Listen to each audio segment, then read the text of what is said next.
Family. आज की video में हम जानेंगे मैनेजमेंट ऑब्जेक्टिव के बारे में। तो यहाँ 3 मैनेजमेंट ऑब्जेक्टिव बताए गए हैं। फर्स्ट बताया गया है ऑर्गेनाइजेशनल ऑब्जेक्टिव, इट मीन्स अपने खुद के बारे में सोचना। सेकंड बताया गया है सोशल ऑब्जेक्टिव, मीन्स अपनी सोसाइटी के बारे में सोचना। एंड थर्ड है यहाँ पर्सनल ऑब्जेक्टिव, इट मीन्स अपने एम्प्लॉयज के बारे में सोचना। तो एक एक करके हम इन तीनों को पढ़ेंगे कि इन तीनों के लिए क्या सोचा जाता है। ठीक है, तो पहला हम पढ़ेंगे यहाँ पर ऑर्गेनाइजेशनल ऑब्जेक्टिव। इसमें 3 बातों पर ध्यान दिया जाता है।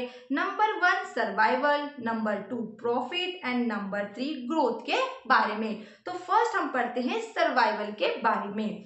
The business must earn enough profit to cover its cost of capital. एक बिजनेस को इतना प्रॉफिट अर्न करना चाहिए कि वह अपनी कॉस्ट ऑफ कैपिटल को कवर कर सके, विथ वह कंपटीशन जीत सके, कॉम्पिटिटर से आगे निकल सके और अपने बिजनेस को, अपने ऑर्गेनाइजेशन को क्या कर सके, उसके सारे गोल्स को अचीव कर सके, अच्छे से सरवाइव कर सके। ठीक है, तो यहाँ प्रॉफिट की बात आई है, तो प्रॉफिट अब कैसे अर्न होगा वो पढ़ेंगे। The finance manager may select project with higher profit return than their cost।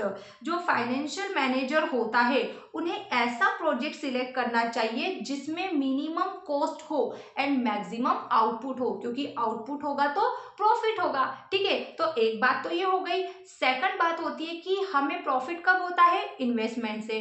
तो इन्वेस्ट करने से प्रॉफिट हुआ, प्रॉफिट को अगेन इन्वेस्ट करो। ठीक है, उससे क्या होगा, हमारा प्रॉफिट बढ़ेगा। हमें उसे ड्राइंग नहीं करना है, हमें उसे रिटर्न फिर से क्या कर देना है, इन्वेस्ट कर देना है। ठीक है, एंड थर्ड है growth can lead to increase sales, profit, market share and demand. Growth का मतलब होता है कि ज्यादा से ज्यादा क्या हो, हमारी ब्रांचेस हो एंड हम एम्प्लॉयमेंट जनरेट कर सके। तो एक कंपनी अपने आप में अपने आप को सर्वाइव रखने के लिए प्रॉफिट अर्न करेगी। अगर प्रॉफिट अर्न करेगी तो वह ग्रोथ भी करेगी। ठीक है, तो ग्रोथ करेगी तो क्या क्या इंक्रीज होगा, sales, profit, market share and demand, ये तीनों चीजें भी क्या होगी, इंक्रीज होगी। ठीक है, तो यहाँ पे ऑर्गेनाइजेशनल ऑब्जेक्टिव क्लियर हो जाता है। सेकंड पढ़ेंगे हम यहाँ पर सोशल ऑब्जेक्टिव। इसमें पहला बताया गया है क्वालिटी प्रोडक्ट्स। आप जो भी प्रोडक्ट उन्हें अवेलेबल करा रहे हो अपनी सोसाइटी को, वह क्वालिटी वाला होना चाहिए। सेकंड है environmental friendly method of production. Production के लिए आप जो भी मेथड यूज कर रहे हो उसमें इन्वायरमेंट का ध्यान आपको रखना है, इन्वायरमेंट सेफ होना चाहिए। थर्ड है सोशल रिस्पॉन्सिबिलिटी, मतलब कि आपको फेयर प्राइसेस पर गुड्स अवेलेबल करना चाहिए।